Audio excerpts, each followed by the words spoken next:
I'm offering you a choice. To fight with knives or guns. But just remember this. Whichever way you choose, the loser will be a long time dead.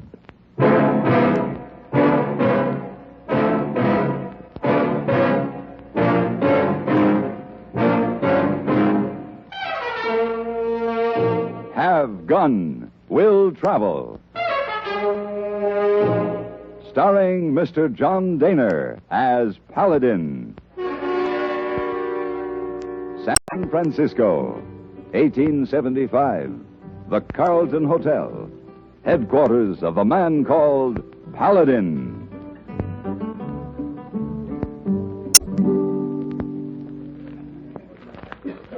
Mr. Paladin! Mr. Paladin! Over here, hey boy. Oh, Mr. Paladin, message. Oh, thank you, hey boy. Mr. Paladin. Yes? Oh. How do you do? Badly. In the future, when you send a note to a lady, kindly instruct the waiter not to hand the note to the lady's companion. I apologize. Perhaps I can recompense you in some way? Mr. Webster want answer? Tell him my price is $1,000, hey boy. It Madam, has caused me the most dreadful kind of embarrassment. Well, I am indeed sorry, madam. If you will allow I me... already told him $1,000. He actually insisted that I was flirting with you across that entire dining room last night. It was ridiculous. You were the soul of decorum. Webster said what, hey boy?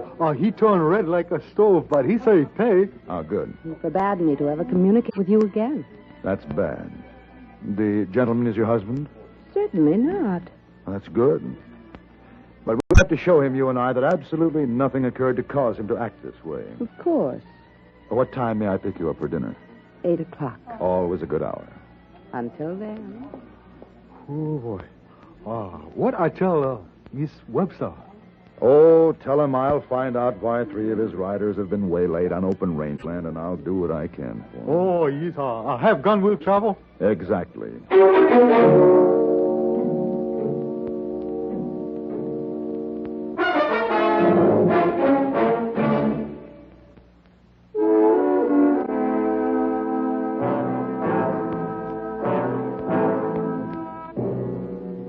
The trail to the Brazos River is a long and lonely one, and it took 10 days hard riding to get there. And once I was there, it was nothing but brackish, muddy water, the product of an unfriendly nature. A mile beyond, the trail sloped up into the rocks. It was hard going. Hold it right there. Man's on your left, man's on your right, and I'm here. Them's your odds. Unbuckle that gun belt and let her drop.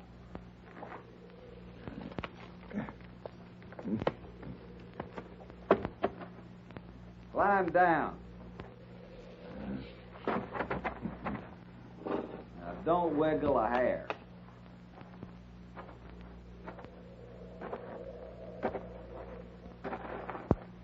Boys? Yes, sir.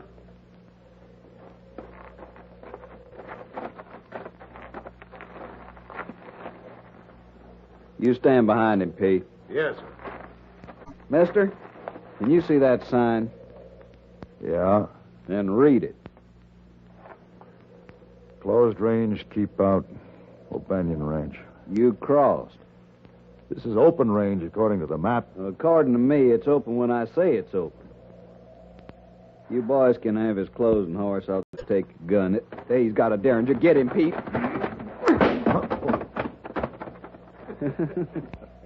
You don't talk so tall now, does he?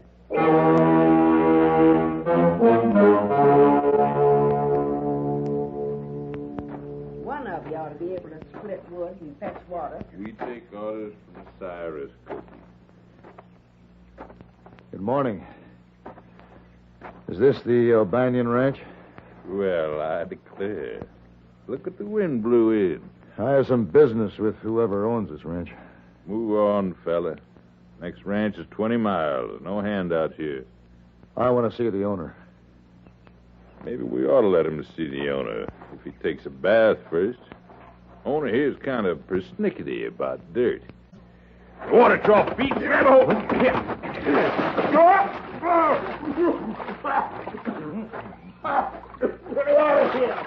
You think you're pretty smart. And you're dirtier than he is. Get out of here. I'll turn you buzz. Well, I declare, mister, didn't look like there was much man under them raggedy clothes and all. Here, you can't go in there. I'm looking for a banyan. I'm Miss O'Banion. I own this ranch. I told him not to come in, Miss Margaret. Is this one of our men, Cookie? No, ma'am, just drifted in. I see. That's quite a collection of guns, miss. Collecting guns happens to be my foreman's hobby. I know. He collected mine. I'd like to meet your foreman. Well, then come back in a week. Cyrus and his range crew left this morning on a cattle drive. I could use some kitchen help now, Miss Margaret. With Cyrus gone, I can't get help out of the hand. And hire this one if you wish. But see that he takes a bath and put him into some clean clothing.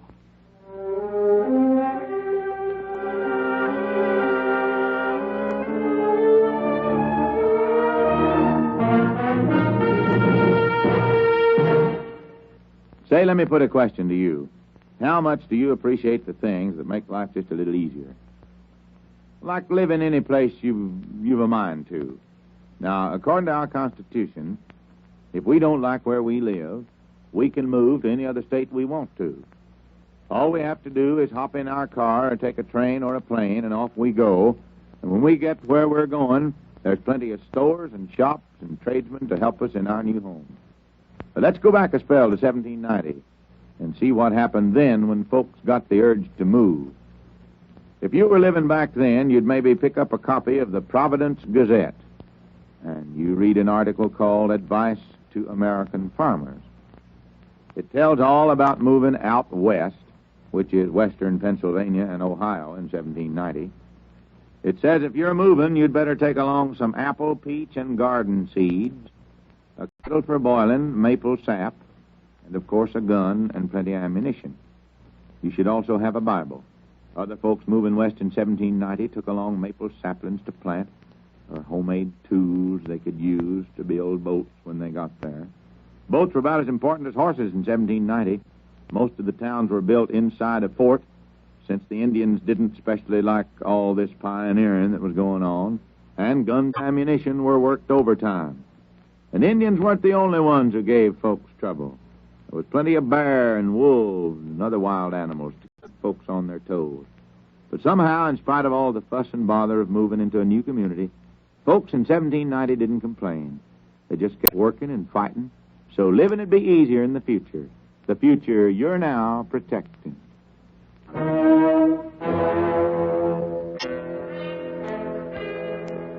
When a man is stripped of his horse, his saddle, and his guns, his problems become simple. He must have food and a place to rest. Once those things are attained, he can go about the job of retrieving his lost property, even if the job of washing dishes and serving meals comes first. Here, you stay out of that stew. Well, a man can get mighty hungry around this place working in the kitchen. I've been watching you. You ain't no saddle bum. Just who are you, mister? Would you believe me if I told you I was the oldest son of an English nobleman? Well, not hardly. A little callus on your thumb there. Wouldn't be from a gun hammer, would it? It might, Cookie. You're here after someone or something? Tell me about the foreman, Cyrus. Hand me that other pot there. All right. Cyrus runs the whole ranch for Miss Margaret. Has ever since her folks died. Why doesn't she run it? She's a lady. You could see that. Drinks tea and reads poetry books all day. Still no banyan. Pouring them peeled potatoes.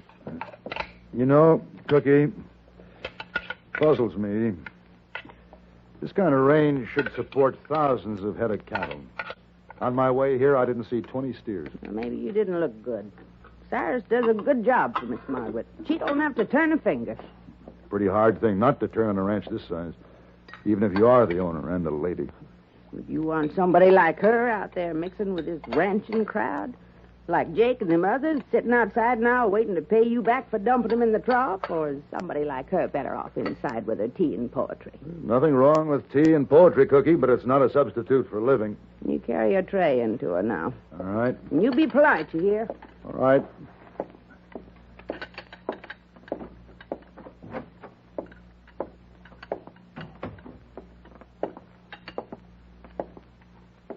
Tea?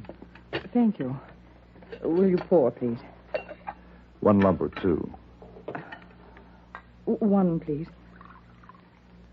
I probably should say I think that you've done very well so far. Thank you. Breakfast was served quite expertly. You show considerable household ability. Would you kindly stop staring at me like that? Yes, ma'am. A good servant tries to be as inconspicuous as possible. Yes, ma'am. The books on the mantel, please bring them. Of course. Tennyson or Shelley, ma'am? Oh, it doesn't matter. But it does. I recommend this one.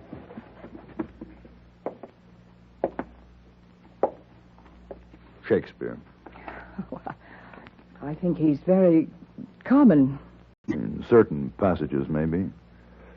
He deals with common ideas, but in words of uncommon beauty. Really? And are you a poet? No, but I've read some. I see. You may go. As you say. Oh, I've drawn up a list of odd jobs for the men. Hard work always improves ranch discipline. You've drawn up a list? Yes. Well, I understand you're in some difficulty with the men. Nothing that can't be straightened out. Oh. Well, in that case, please feel free to oversee things. Thank you. Paladin, Yes, ma'am? I hope they thrash you within an inch of your life.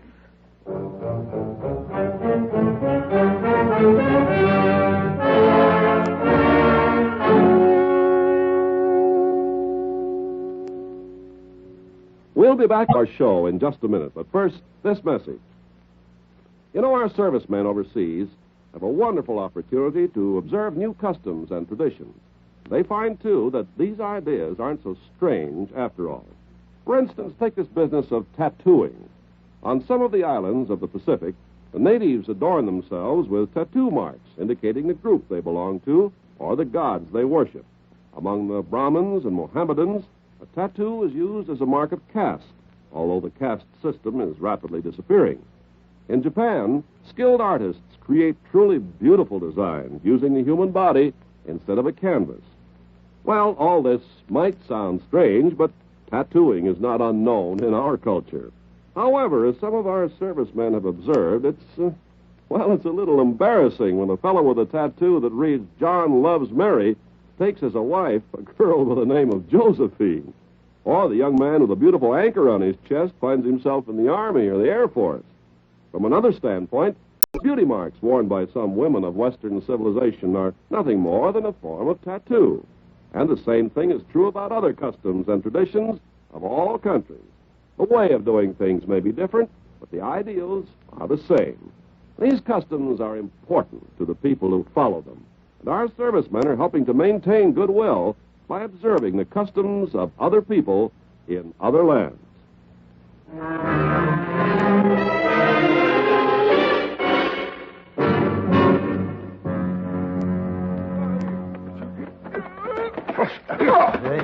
No.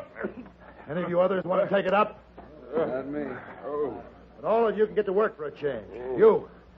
Cookie needs water. Hop to it. Yes. You. Firewood on the double. Half cord by sundown. You. In the barn. Curry those animals. Now, the rest of you, there's enough work for all hands around here. If you can't find any, let me know. I'll find it for you. Now, hop. What about me? You and I are going to check the feed and water conditions, Jake. Any objections? So long as I can't whop you, I'll ride with you.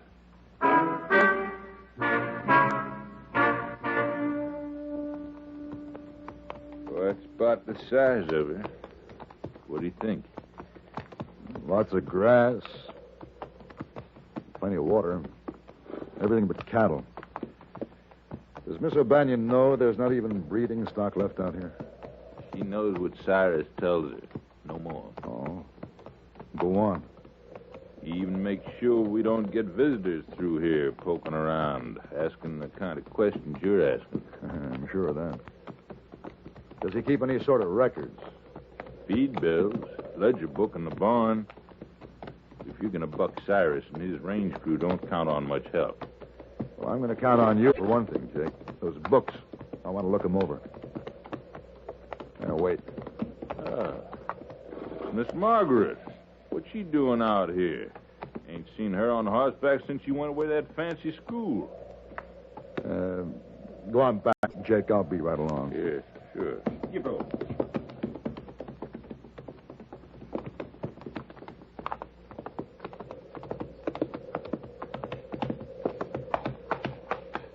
Oh, Mr. Paladin.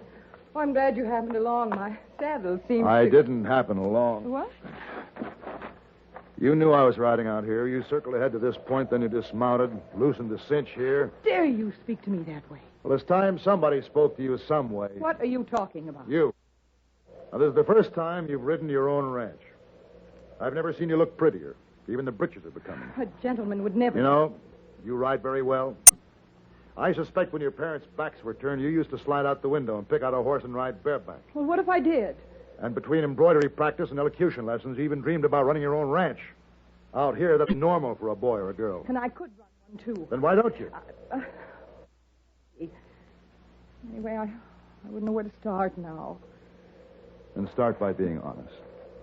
With yourself first. For example, why did you ride out here? What did you want? Honest? Yes. I wanted to come right up to you and say, stop calling me ma'am.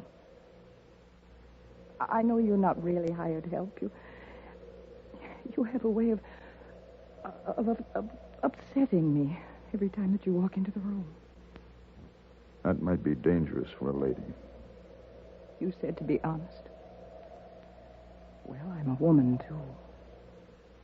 In a week, I intend to be 1,000 miles from here. Paladin. I think we'd better ride back, Miss O'Banion. We wouldn't want to get caught out here after dark, would we?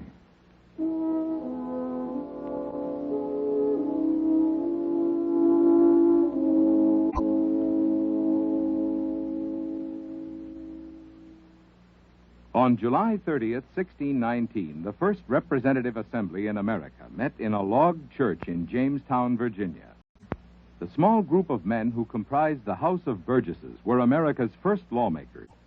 Initially, the assembly had only one chamber. Then, around 1680, an upper chamber was added, and Virginia's legislature had two houses. A century later, the concept of a two-chamber legislature was carried over to the United States Congress and resulted in the formation of the Senate and the House of Representatives. For almost 300 years, this type of legislation has been an important characteristic of American democracy. From the contributions of the past come the principles of the present.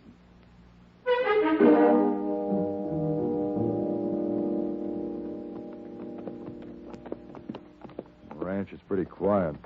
I wonder where everyone is. Isn't it supposed to be this way? Just you and I. We're the only ones left on there.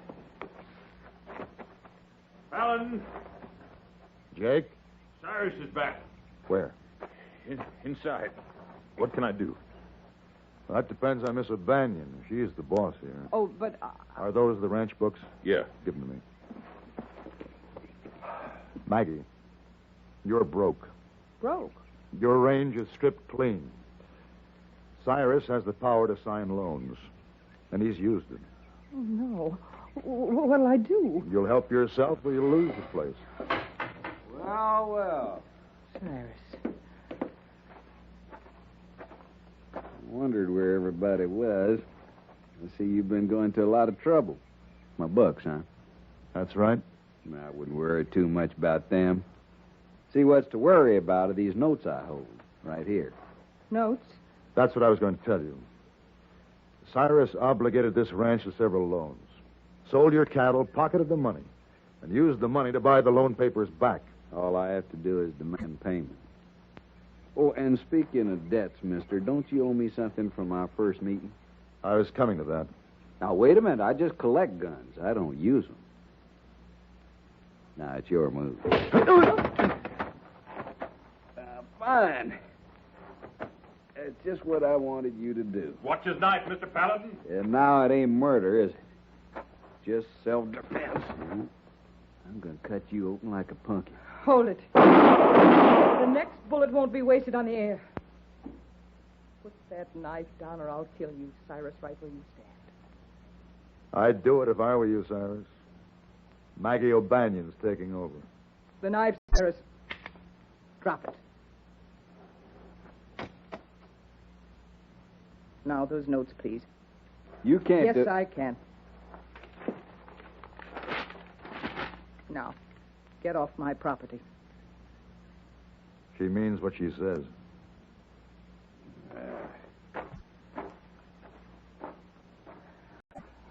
How'd they do, Paladin?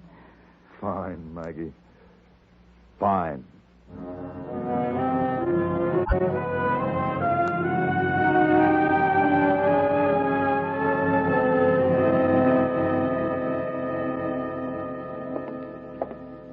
What are you doing back in San Francisco? Waiting to see you. I think that's horrid. I just managed to get Roger straightened around to where he's decent to me again, and now you show up. Would you rather I left again? It's terribly difficult. What did we do the last time he became difficult? We went out to dinner and had a perfectly charming evening. Then may I suggest that we do the same thing again tonight? 8 o'clock is always a good hour. Until then, dear lady. Until then.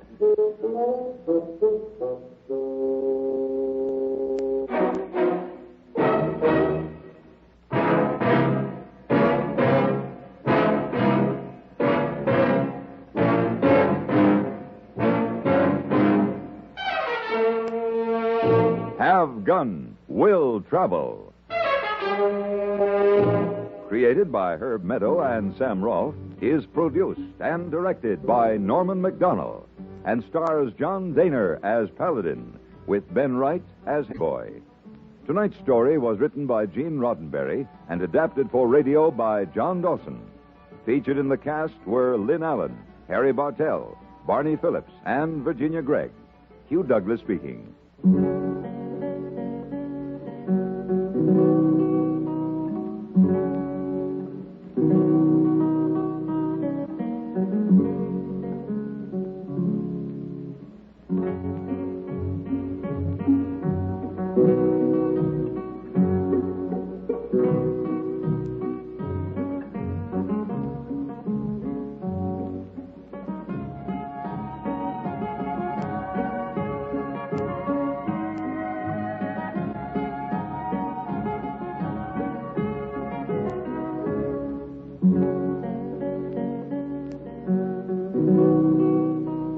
Have Gun Will Travel is brought to you through the worldwide facilities of the Armed Forces Radio and Television Service.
Thank you.